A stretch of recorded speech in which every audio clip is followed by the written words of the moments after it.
There you go, like this. Okay.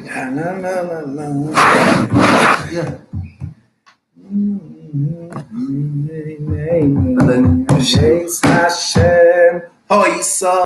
so no one's watching right now. I mean, no one should be watching, but if they really sign on, they could. So if you want to go like this, yeah, you want to cover it? So over here you'll see people, here, whatever. So it's 25 seconds in, and then if you see one person, then I mean these are the amounts of people. This is likes. Yeah, that's it. And then comments over here. So comments you could say, hey, hi, what's his name? Yeah. Okay. That's it. It's like at 58, I just remove the paper. Yeah. Are you gonna listen? Right. Right. If you're gonna listen, then to come to the office, we actually make you laugh.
Good evening, everyone.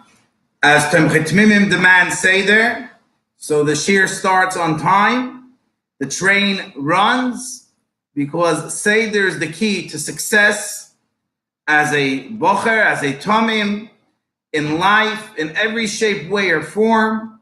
Seder and keeping to a Seder is one of the maftechos, one of the keys to anyone's hatzlacha in any matter of life that they're involved with. It always boils down to keeping a Seder. So being that we are in Sfiras HaOmer, which means that we value time, we're counting time, that includes your time, anyone that's watching the broadcast tonight.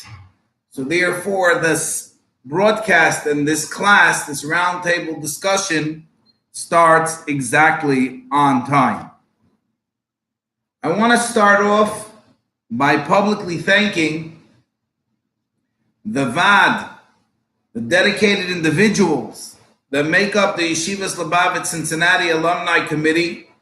And I will mention their names because they deserve much credit for the tremendous amount of work that they put in, literally daily, for the Hatzlacha to keep the Yeshiva alumni together as a family. And their Be'ikr, 3 individuals, Binyamin Lerner, Menachem Mendel Flamer, Surly Lifshitz, each and every one of them in their own individual talents, abilities, and leadership bring so much to this very, very special program, which this program includes the shiurim, as well as the get-togethers, whether it was Sukkot, Yud Shvat, the alumni reunions, and Mirza Hashem, the Eibishter will mamish give you tremendous schar, because Kol Mi Shoisik B'Tzorchi Tzibur Be'emuna Kodesh Baruch Hu Yishalim Schorim. I want to start off by giving a brief introduction as to what inspired this whole idea. In other words, you have colleges that they have alumni associations, but you don't hear so much in Lubavitchi yeshivas a whole idea of having an alumni association. Where and how did it start? I used to laugh that I could never actually have an alumni association, and the reason is because most of the schools, the main reason why they have the alumni association is because they want to fundraise money from their alumni. Their alumni go to universities, they become businessmen or women, and the schools reach back out to them later in life so that they can raise money. A very, very important thing. However, in Lubavitchi yeshivas, there are so many of our graduates, our alumni, which are raising money themselves. So who am I raising money from? From those which are raising money. So really, what was the inspiration behind this whole alumni program, the shiurim, the get-togethers, and making a real committee day to day to actually make it happen? It all starts with the Rebbe. About a year and a half ago, Elul time, I wrote a letter to the Rebbe, a duch on the matzav of the yeshiva. And I got a phenomenal answer. The answer I have in front of me, it's in Igros Chelek Yud Aleph, the 11th volume of the Rebbe's Igros, page Shin Tzadik Zayin, 397. And the letter is addressed El Anholas Yeshivas Tomchei Tmimim. The letter is addressed to the Anhola of Tomchei Tmimim, which right away gave me a little shake. In other words, it's the Rebbe's personally addressing a letter about a duch of the yeshiva to the Anhola of Tomchei Tmimim. And in this letter, the Rebbe speaks so strong, and I haven't found another letter, not that I know all the letters, but I haven't found such a letter that's so detailed and so precise about keeping a cheshbon nefesh of what is happening with the alumni of the yeshiva. The Rebbe speaks very strong that each institution has to make a serious and a true cheshbon nefesh, an internal reckoning, an internal calculation, an internal deep understanding of if they are being matzliach with their talmidim. And listen to these words.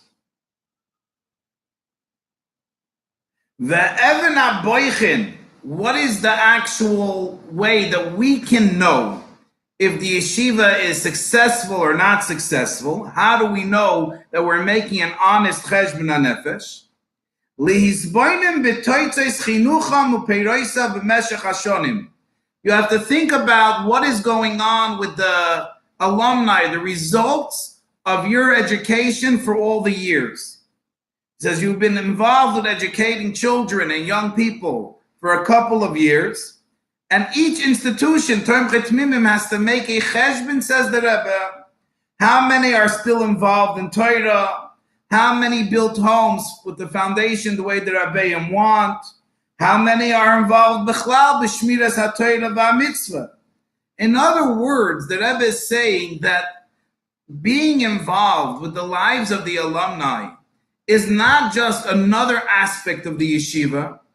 It is the only way which we can honestly know how to be mechanech bachrim today, which are in yeshiva.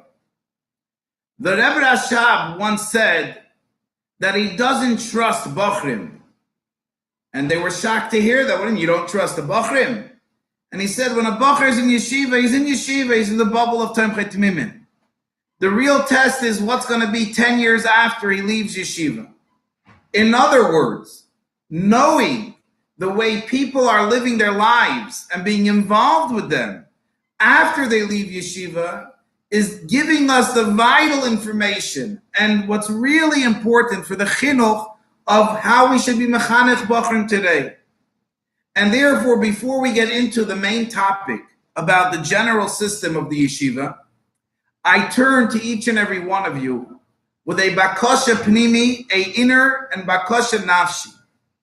You all went through yeshiva, and each and every one of you that are watching tonight or will be watching are in a different age and stage in their life.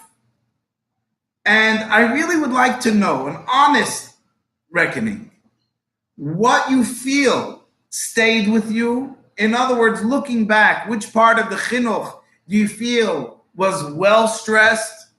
What should have been stressed more? What do you feel was put too much of a stress that made you have too much stress? In other words, what is really a foundation for the future? Because that is what really has to be instilled in the Bachrim today. Because that's really the main thing. What's important to you when you leave yeshiva is what has to be focused on when you're in yeshiva. And that is an introduction why in general we're so involved in this program, but more specific about the topic that we're going to be discussing tonight. And that is the general question, is the chinuch system broken? That's a dramatic and a very, very controversial question. And everyone has very great passionate debates about the general chinuch system. So tonight we're not going to be discussing individuals, because yes, throughout the system, I'm sure there are people that shouldn't be in the system as mechanchim and madrichim, etc., etc. We are not going to be getting into the problems with the people which are involved with the system, because that is very, very individual and that gets very personal, and that's not what the point of the shir is tonight. To share grievances about each individual person. But what we're going to focus tonight is in general. Naniach, let's assume for a second that everyone that's involved in teaching in the system does it with the whole heart to the whole child. As they say, mikol alev lekol chad, from the whole heart to the whole child. Let's assume that. And Baruch Hashem, in our yeshiva, as you know, I can so happy to say that each and every one of our mechanchim are looking at this mission as a shlichus, not a job. And this is the real secret to the success of the yeshiva.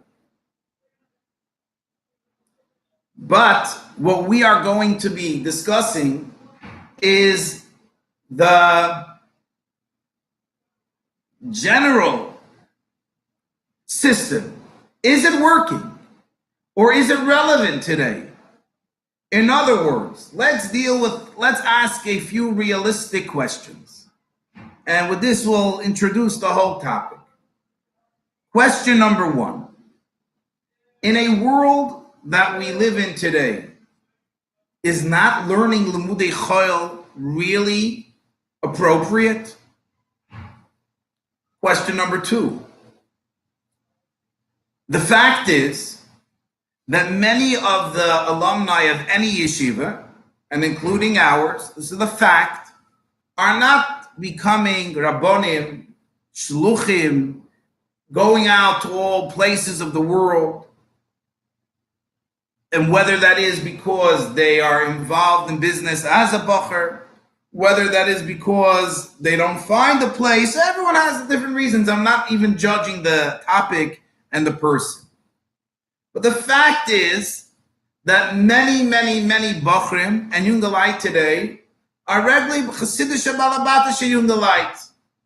Does the system prepare us for the real world?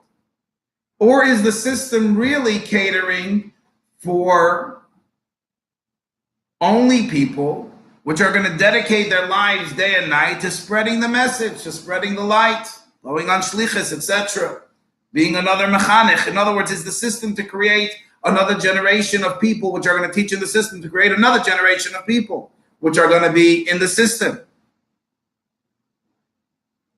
And then the next question. Am I a failure if I am not going on shlichus? Am I a failure of the system? And then if so, can I honestly say that I took anything from yeshiva with me, or is the system not talking to me today?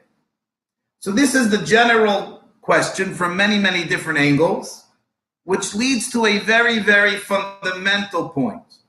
Any one of you, and I'm sure each and every one of you, that have sat through either my shiurim or fabrengens, have come across and heard not once, not twice, not 3 times, but 10, 20, 30 times. So many times you heard from me the same line, which is one of my real ikroinos that I really believe in and that I preach and I practice and I believe is the source of a lot of frustration. And that is the famous line, frustration comes from expectation. Frustration comes from expectation. And that's involved with everything. For example, I remember Rabbi Zalman Baris, Olav Hashalom, which is so hard to say those words, Olav Hashalom, on somebody that's so Chaim Shneir Zalman. He told me that his first year teaching, he taught in Olav Mesifta, and he had a miserable year teaching. Why? Because his expectations were that kids are walking into Seder Chassidus to learn and to live and get involved in Chassidus. And instead he found a bunch of Shir Aleph Mesifta kids that said that they're not interested. And it bothered him all the time. He says that the second year, he spoke to a veteran teacher of Olav Torah Mesifta. Believe it or not, his name was Rabbi Rebellious Simpson. And Rabbi Rebellious Simpson sees this younger teacher, and he smiles, and he tells him, Reb Zalman, you have to switch your mindset. You have to switch your expectations. And he says once he switched his expectations, the second year, there was no frustration. He knew that they were coming as young boys and little boys and lav dafka. They were interested. Their parents were just sending them, etc., etc. And then everything falls away. And the same is true with our educating our own children. Too many times we have these high expectations, and deep down, a large part of those expectations are we are trying to relive our own dreams in our children. Things that we felt that we could have done better, we should have done better. So not only are we hoping that our children will do better, we actually push them really because we're feeling guilty in ourselves, but that's unrealistic expectations from our children. And then there's frustration, and then there's friction. And that's with everything in life. Frustration comes from expectation. So what are the expectations of the yeshiva? Who is the yeshiva catering for? What are the goals? In other words, what's considered a success of the yeshiva? What is the system meant to produce? What is the inspiration behind the system? What is it all about? So the seemingly obvious answer, what do you mean? It's here to produce Talmidei Chachamim, Rabbanim, Lomdim, Shachtim, Moyalim, Shluchim. That's seemingly the goal of the system. And therefore, we hold the boys back from Limudei Chayil, and therefore we only hold day Limudei Kodesh all day, every day, because we're trying to produce people which are going to spread the light in the entire world. And therefore, if I don't see myself going in that direction, the entire system doesn't talk to me. However, that's a tremendous mistake. It's a mistake of those in the system. It's a mistake of those sometimes teaching in the system. And it's a mistake in the mindset that has permeated too many of us in Chabad, etc. The first thing I want to establish tonight, and that is, what is the purpose of going to yeshiva? What's the purpose of the yeshiva system? How does the Rebbe view the yeshiva system? What is the Rebbe looking to produce in the yeshiva system? So there is an eye-opening letter of the Rebbe. It's actually the first page. If you open up the Hisafis in Likutei Sichos Chelek Tes, which is page 247 in Likutei Sichos Chelek Tes. And the Rebbe writes over there like this: Nit wie andere meinen, not like others think, which is as tremendous that the Rebbe would write that. The Rebbe is saying, I am uprooting a mindset that too many people have. As der Iker Ziel von die Yeshivas ist zu greiten Rabbanim, Sheichtim und andere Kli Kodesh. I want to uproot the mindset that we opened up yeshivas to produce Rabbanim, Sheichtim, people which are involved entirely only in Kodesh. Nor the Iker and Hoyt Oifgabe. The main purpose. Of course, if someone becomes a Rav and a Moyel and a Sheichet and a Shliach, that's wonderful. But not for them was the yeshiva created. The first purpose is Zugreiten Stam Yidden. We are here to prepare regular Yidden. As Eder ze gehen arois in Welt und werden Balabatim, before they go out to the world and they become Balabatim, regular people of the world. Bali Asokim, businessmen, sollen sich früher anzappen und durchgedrungen werden mit Teure wie ihre Shemayim. They should become permeated and satiated with Teure and ihre Shemayim und später sein dich in Welt. And then later, while they are in the world, sollen sie aufheben die ganze Sviva sich. They should lift up the entire atmosphere around them durch Baseldik and alle Yidden sich mit Avos Hashem, by inspiring and creating an atmosphere around them that has a few foundations. Avos Hashem, love of Hashem. Ahavas HaTorah, loving of the Torah. Und Ahavas Yisrael in Tag Täglichen Leben. And Avos HaTorah in day-to-day life.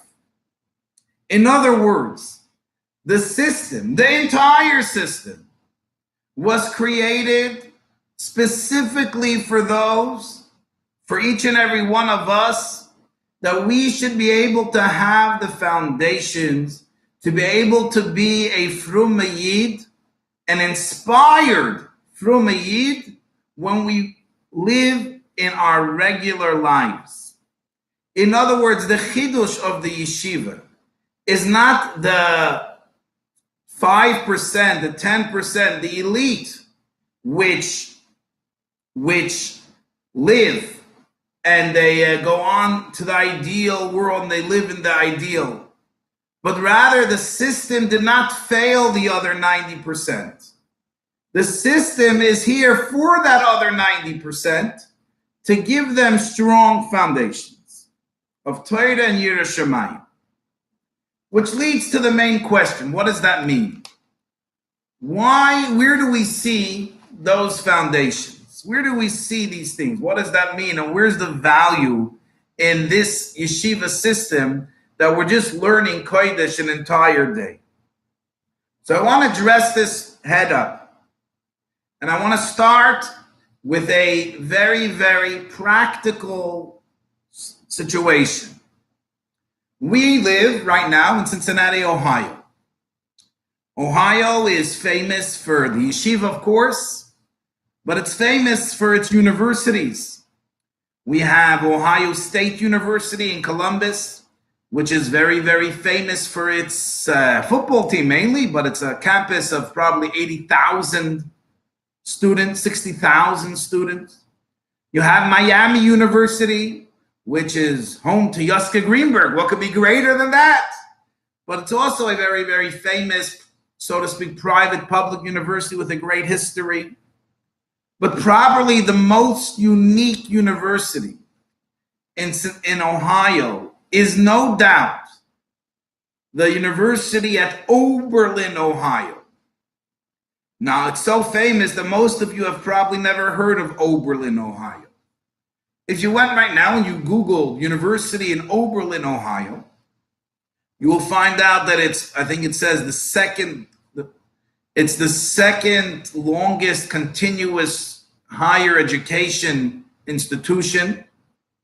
But more important than its history, it's what Oberlin represents. When you go to the world and you say,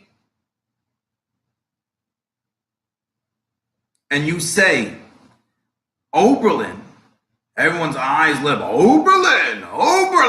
What's Oberlin? So Oberlin is a elite liberal arts college.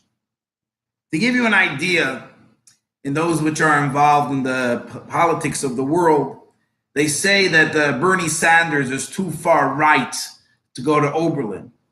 They don't allow any corporate stores in Oberlin. It's a university which is really, really on the cutting edge, or the fringe of progressive ideas and ideals. It's really, really, really out there. It has about 3,000 students.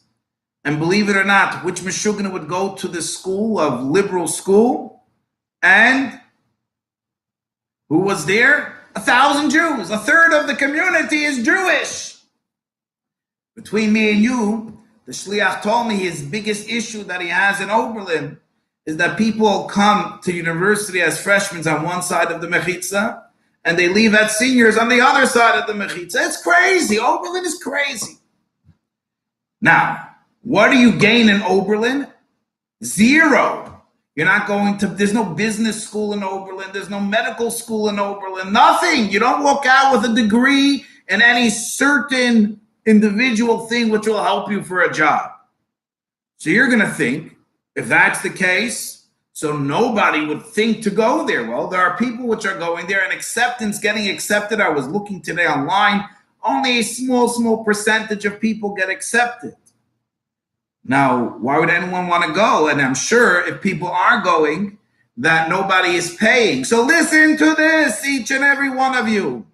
How much you complain about schar limud in yeshiva? How much do you think schar limud is for 1 year, not 4?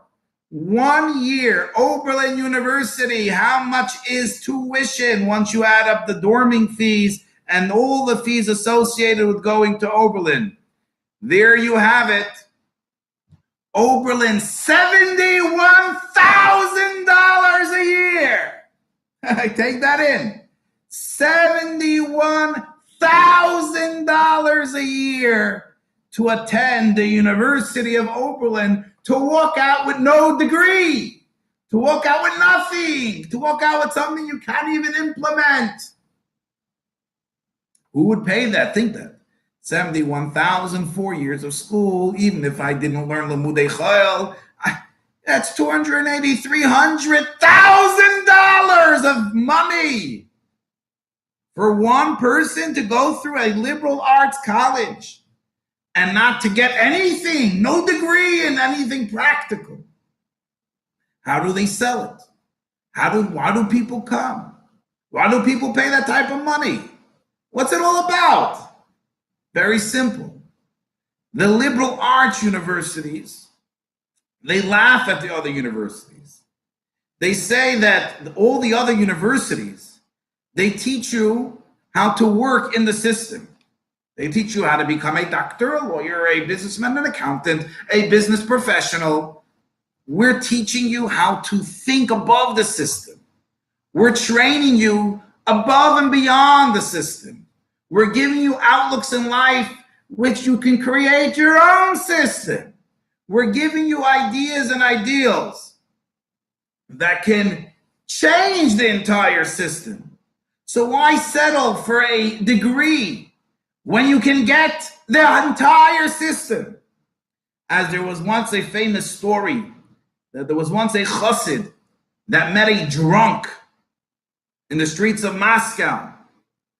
And chassid tells him, why are you getting drunk? He says, what do? Every money that I get, I earn a few kupkis. I buy mashke. So the chassid told him, wait a minute, why do that? Save up. If you save up, you work, you save your kupkis for 2 years, you can buy a house. The guy says, a house?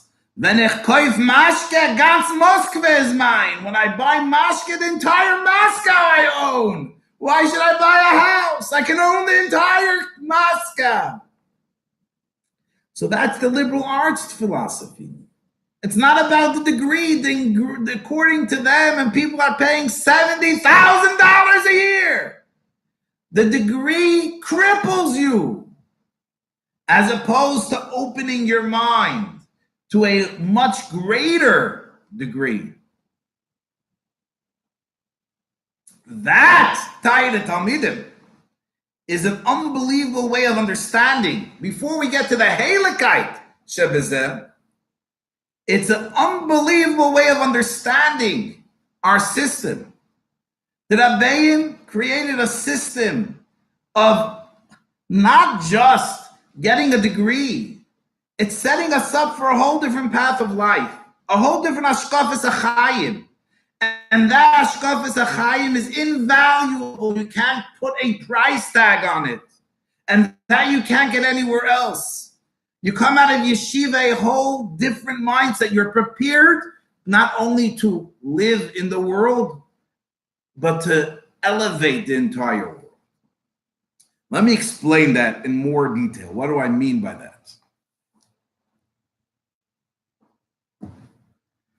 There is one disclaimer here. Yes, the Rebbeim did expect people to finish the yeshiva, to be from a Yidden and inspired from a Yidden and inspire others as well. The Nekuda is like this. A person, on average, let's say, let's say 80 years, 85 years. A person's in yeshiva 7-8 years. Based on that cheshbon, it's about 1 year of yeshiva is going to be a foundation for 10 years of a person's life. There's a certain mindset which every person that leaves yeshiva is supposed to have. And that is that life is not just about physical, tangible things. I'm here not just to live for myself, not just survive in the world. I'm here to make a difference in the world. Kol echad lefi inyanoi. And it does not have to be with any official titles, which is a big mistake in our system, that we put so much stress on the official title of shlichus, when the shlichus is really a mindset more than a job. It's more than an occupation. Shlichus means that I know that wherever I am, I'm here to inspire somebody else. I'm here to live in an example of an inspired Yid. And therefore, if a person leaves yeshiva and is not a shliach, he is not a failure. Chas v'sholem hoya leisiyah. A shliach that's official shliach, but he's not inspiring and he's not inspired, it could be a failure. Someone that walks out of yeshiva and he knows that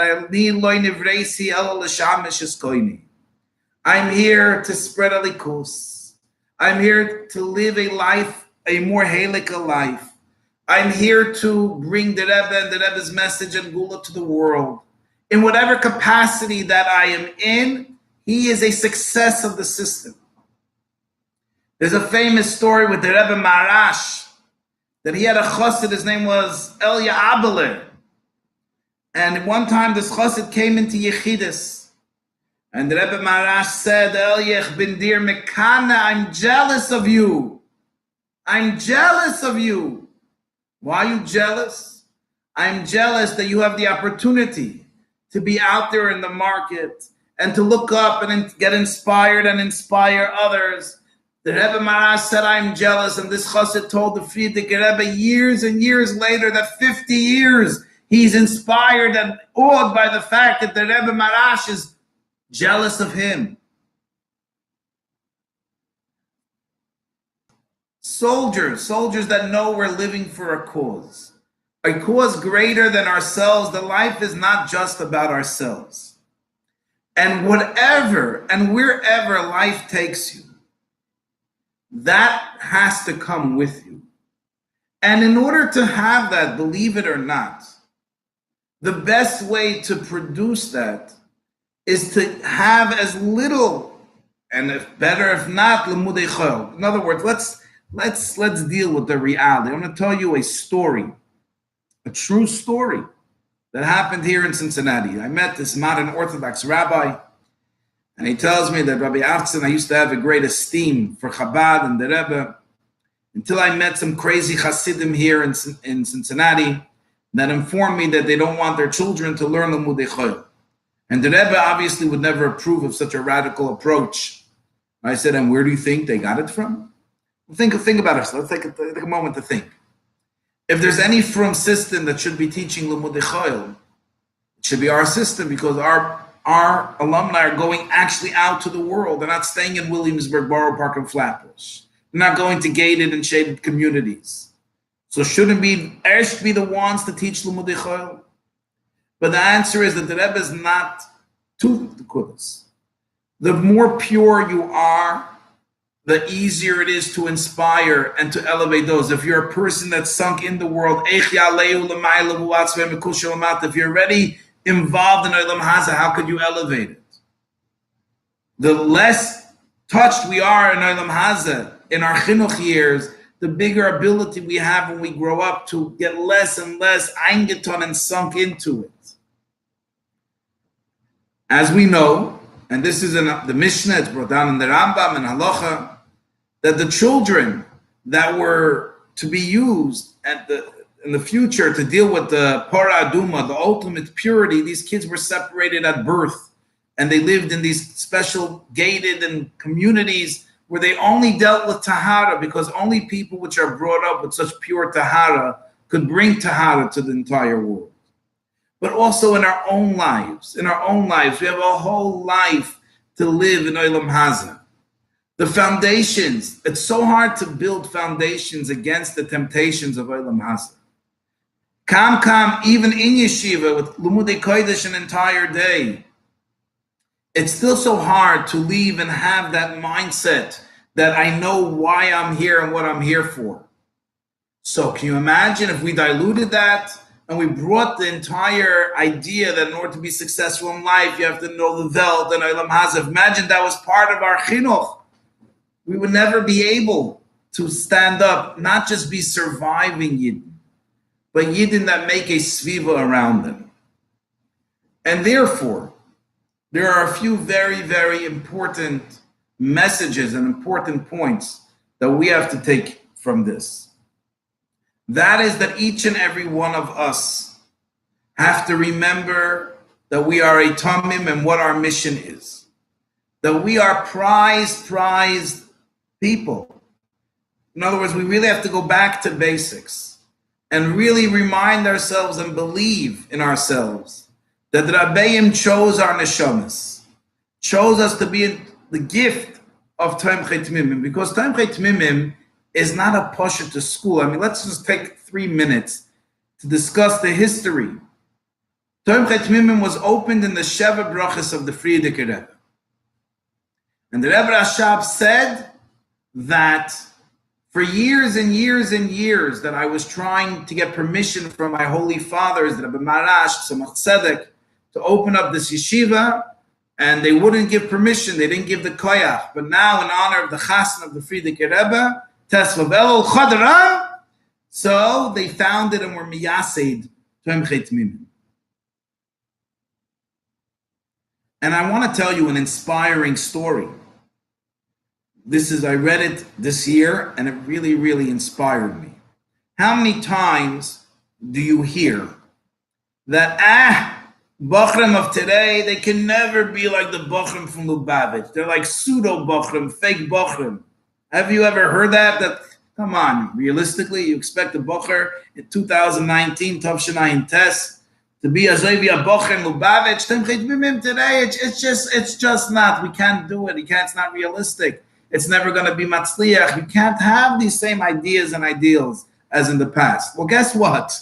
What inspired me, I don't know if it's going to inspire you, but it inspired me, was, any of you know, and any of you that's in business know a little bit what they call minutes of these great meetings. There are minutes, like Kitsurim, a short synopsis of what took place by this meeting. So the Frierdiker Rebbe said that his father told him that they had a big meeting with the Chassidim after he was miyased Tamchei Tmimim, and all these great Chassidim told him, don't open this yeshiva, because the Bachrim from Tov Reish Nun Zayin can never be like the Chassidim of the Alter Rebbe. In other words, all these great Chassidim that we say, they learned in Lubavitch, the Choshev Chassidim. The Chassidim that were a generation before said, they'll never be Matzliach. Compared to the Chassidim of the Alter Rebbe, the Mittler Rebbe, are you playing around over here, making yeshiva of Tmimim, Bochum of today? But why did the Rebbe Rashab do it? Because at that time, in Europe, in Russia, all the isms were beginning to start. Communism, socialism, Zionism, all the isms were capturing the minds and hearts of these young people. And what happened?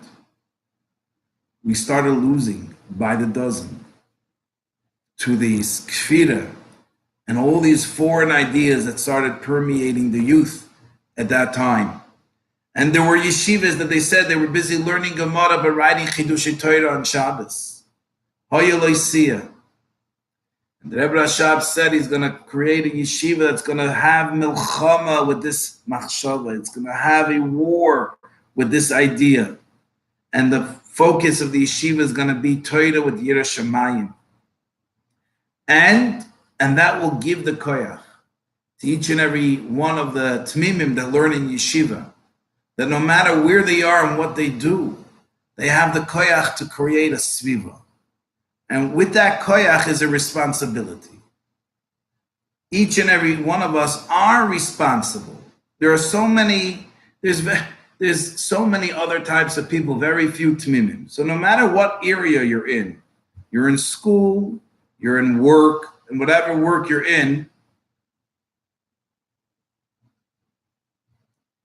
is the nekuda that we have to realize that we are responsible.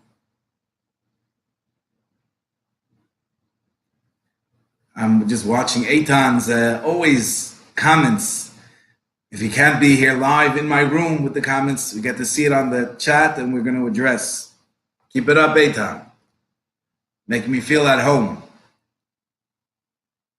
And this is why the system is not broken. The system wasn't meant for a different time. On the contrary, the more the Ruchei Sa'olam are blasting forward, the more we need a fresh Machshava Sa'olam. Everyone, and in a certain way, it creates a certain entrepreneurship.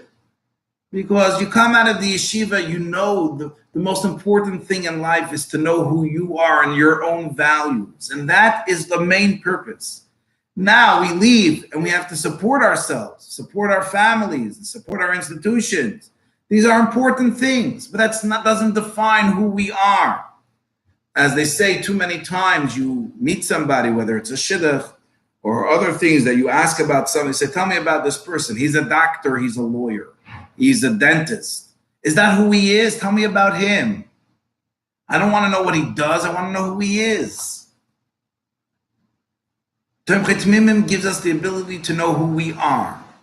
It's a liberal arts. It liberates. It liberates. They said that there used to be, if you send your kid to the Lubavitch, they're going to brainwash the child. So one of the kid asked, is it true that in our system we brainwash? He said, yeah, we try to wash your brain from all the shtusim. Yeah, you go to a car wash. Yes, we do try to brainwash you from all the shtusim of Olam Hazeh. So we are not a liberal arts school, but we are a school where we liberate the mind. We realize that there's a life that's greater than ourselves, a life that's greater than the physical, tangible. Is this what it's about? We're here soldiers on a mission. And that's really, by the way, just address a point. I cannot address how come a yeshiva that puts such a strong emphasis on Seder creates such unmasudidike people. It's a pella atzum. It's a pella atzum. That it should be accepted that there's Lubavitch time is a pella atzum, unacceptable by the Rabbeim. You know, it's just, it happens to be unacceptable. There's no excuse. It's not chassidish to be late, to wake up late, to everything late. It's not, on the contrary, if there's one thing you know in yeshiva, Tomchei Tmimim, it's the importance of Seder structure. And in an army, it's how much more. So that's why in yeshiva, Tomchei Tmimim, we're trying to produce people which are soldiers, people which are going to liberate others, not just to liberate themselves, but to liberate others. Seder is so important. And especially the Rabbeim said that that's where they put themselves, Hanocha Atzmis, they put themselves in the Seder Yeshiva. But it's so important. And this, I want to address something that bothers me a lot. It bothers me with my own friends, classmates. It probably bothers me myself. And I see it all over. And we're having a round table. It's between ourselves. Lubavitcher Yeshiva system is wonderful and great. But you look around in other yeshivas, not in the yeshiva, I'm talking about out of the yeshiva. And most of the people that leave from yeshivas, they feel like certain responsibility. And not just a responsibility, a desire to have a kviyas itim l'Torah every single day, to learn every day. To have a Torah to go home. To daven with a minyan 3 times a day, as much as possible, to daven with a minyan, to have a kviyas itim l'Torah. Now, daf yomi, whatever they're doing, but there's a meaningful part of them that says that even though I'm a businessman, of course I'm going to daven with a minyan and have a kviyas and learning. How many of our own graduates do we meet where, when it's a Chassidish Fabrengen or a Bulshav or Shalom Zachar, to sit around, that's fine. But to actually have a Kviyas Itim in Limud Torah, besides just the Rini Achitas Rambam, they were learning, but to actually have a real Kviyas Benefesh, whether when they leave the yeshiva, when they get married, and when they're in business, Tefillah B'tzibur being something which is very, very important. For some reason, and I think it's because deep down we feel that we feel inside a little bit that we didn't make it, that we sort of failed the system or the system failed us. And I think if we can correct that, and you didn't fail the system wasn't, you're from Yid, a Yid that has the right hashkafa. You were a success of the system. There could have been some failures in the system, and in our mechanchim, again, we're not going to speak about individuals, and it's so sad because it could take years to build a person and a bocher, and one comment and one joke or one twist of the eye or nose to destroy a person for life. And I can go on and on and on in stories how, and therefore we as educators, myself included, have to really, really be extra careful. Be careful with each word, each sound, each nuance, each even facial, appearance, anything that can really turn someone off. That's like this. But nevertheless, even if we didn't do that, we have to realize that we have a place, that we are successful. The system, the way it was built for us to give us that purity. And you see, the fact is, Bochrim, they figured it out. Once you know who you are, so you got into the world, Baruch Hashem, our alumni are all over, and they're doing great things financially as well. Baruch Hashem, it didn't limit them. It freed them. My Chavedim, which they didn't learn Limudei Chol, these Alaterniks are now huge companies. Because there's a certain freedom of machshava. But the feeling of somehow we are second class because we are working or whatever, that has to change. The system is for you. It's giving you the right things. And we have to remember that no matter what, no matter where, we are shluchim. Shluchim is not a title, it's a mindset. Everyone, we're in their business, in their context, has mitzvahs to share with other people, avar to share, and in order to be a shliach, you have to be plugged in yourself. I cannot stress more and more. We're getting ready for Kabbalas HaTorah, how important it is to accept upon ourselves a kviyas itim benefesh, if not daily, as often as possible, but that it doesn't move. It's like our business meetings that are important to us. And that's the atmosphere we bring into our lives. That's the atmosphere we bring into our homes. What do we talk about with our wives and children around the table? What is it that excites us? It has to be the Geschmacke Wort. It has to be that we get in touch with our roots, remember as Merzayin in Tmimim. And to finish off, to go to the extent, they say that when Shlomo Carlebach passed away, his good friend, our good friends, Zalman Schechter from Boulder, Colorado, also Sholem, who started this Jewish renewal, Reconstructionist Judaism, he totally went off the tracks. But by the Levaya, he spoke and he said, Shlomo, when you come Lamaila, look for the Rebbe and remind him as the Bist Atomim. Forget about everything else. Yes, Eitan, when Rabbi Simpson killed him in Manchester, remind him that you are a Tomim. Remind ourselves who we are, and that while there are broken individuals, the system is not broken. The system is freeing us and is giving us the foundations of the greatest gift, the gift of who we are. And let's take that gift, share it with our families, share it with our communities, share with our people at work and wherever we may be, because we are privileged that the Rabbeim believe in us, the Rebbe loves us, and we are the ones that are going to make it happen. And now for the last 10 minutes, if there are any specific questions, I hope I was clear. I hope I cleared up a few ideas. And for the last 10 minutes, if there's any questions, and again, thank you all for tuning in. Thank you for the organizers for arranging it. And I'm so happy that we are one family. Kipshuta, Chsidim and Mishpacha. So if there's any questions, please use the chat board to ask the questions, and I will try to address them in the last 10 minutes of the shir.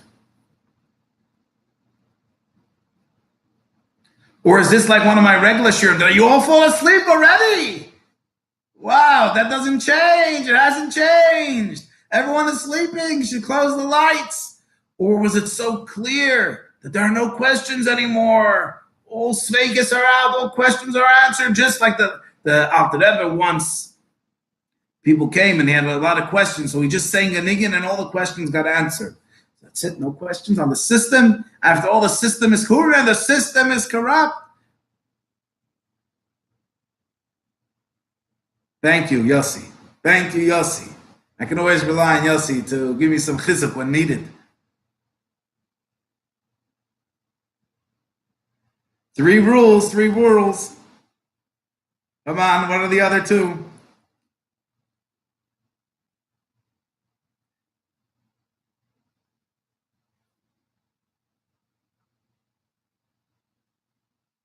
You can drink and you can't eat. Drink from a cup. Sleep but you can't snore. Very good, very good.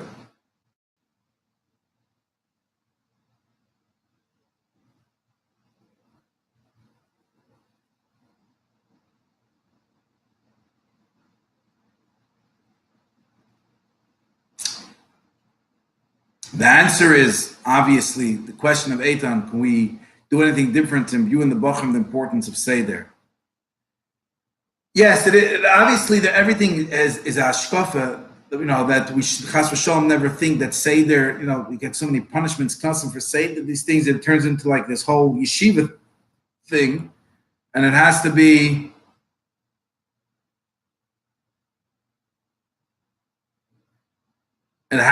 brought out that it's pashut for your own hatzlach in life. It's not just that in order to be a productive bacher, but rather because this is it's pashut negei chayim. I agree. Rabbi Mendel Turin, our dear representative, Springfield, Illinois. Shout out to Springfield. Important learning versus Kabbalah soil, which is more important to the system.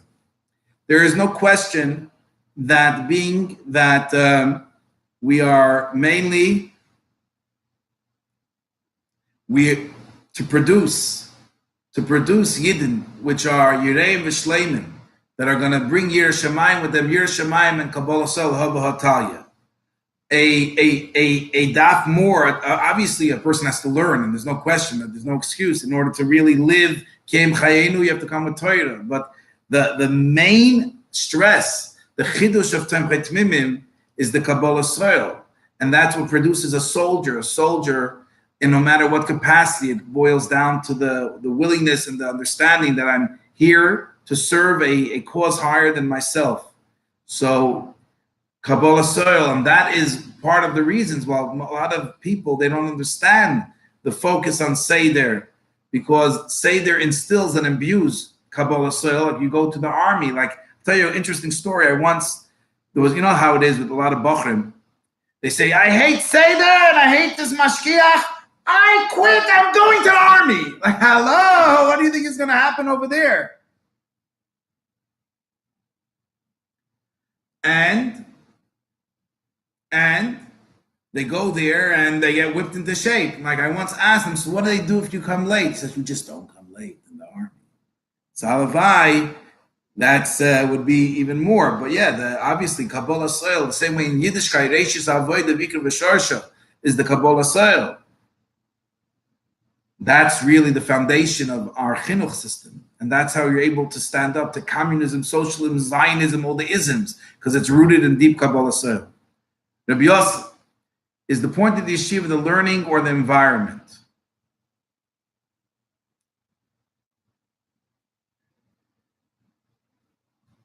It's a very, very important question.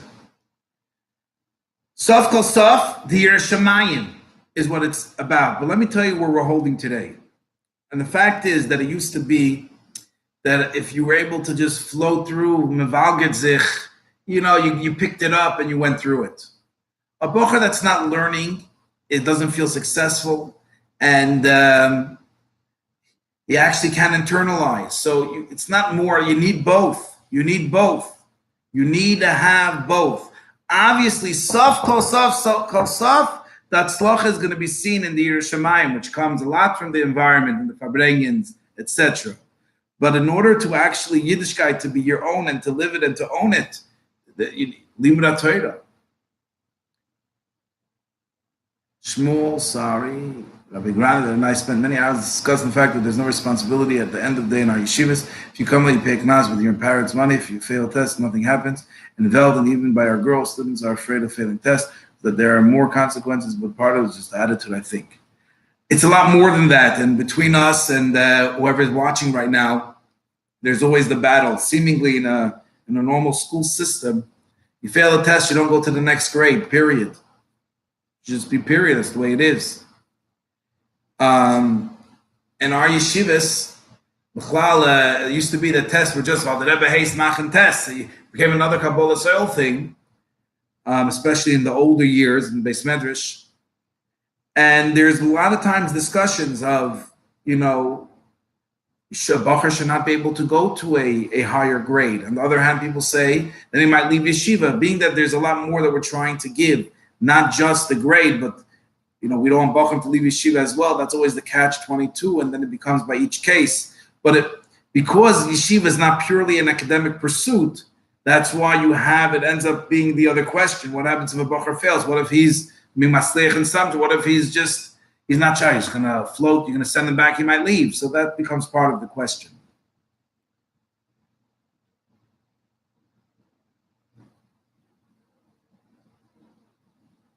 That's why it's so difficult.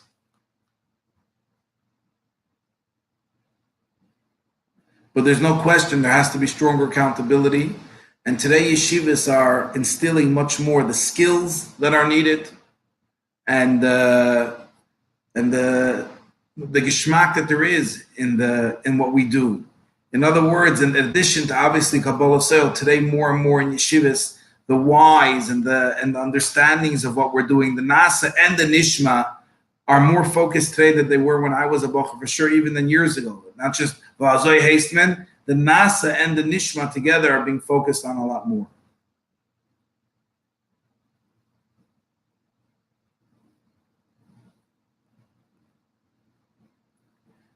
In our last 2 minutes, any other questions?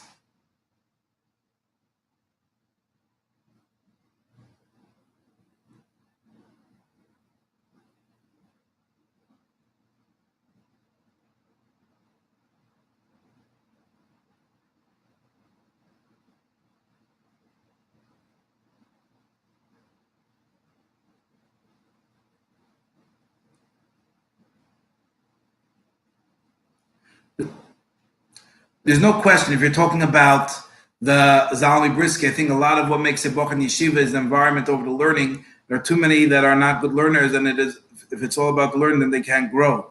There's no question, and especially in our system, Bochum are able to be matzliach and feel part of things and not just a strict learning. In other words, in other places where if it's just about the learning, so if I can't learn, so I'm a failure, I'm out. Here, there's so many other ways of growth, whether it's davening, Yer Shemayim, Miftsoyim, activities. There's no question about it, and that holds on, and that they're truly successful. And there's no question that Saf Kol Saf, the Verbrengnischen and the Yer Shemayim that comes along with it is what's going to make a person. That's what stays with the person, not necessarily the Machlekes or Rishonim, but the Yer Shemayim and the Hadracha. That's what stays with a person for life, and that's the foundations for what he goes for. But the problem is, what I find, we speak so much about that, and we almost think that learning is not important. It's so important that's the main inyan of a bocher, because that is our true connection to, that's the ultimate hiskashrus, is limud Torah. We have to be able to, if we want it to be ours, if we want Yiddishkeit to be ours and want to have a Torah home, if a father can't open a sefer, doesn't have a geschmack in learning, the home will be void of learning. And yeah, the main thing is the Yer Shemayim. There's no question.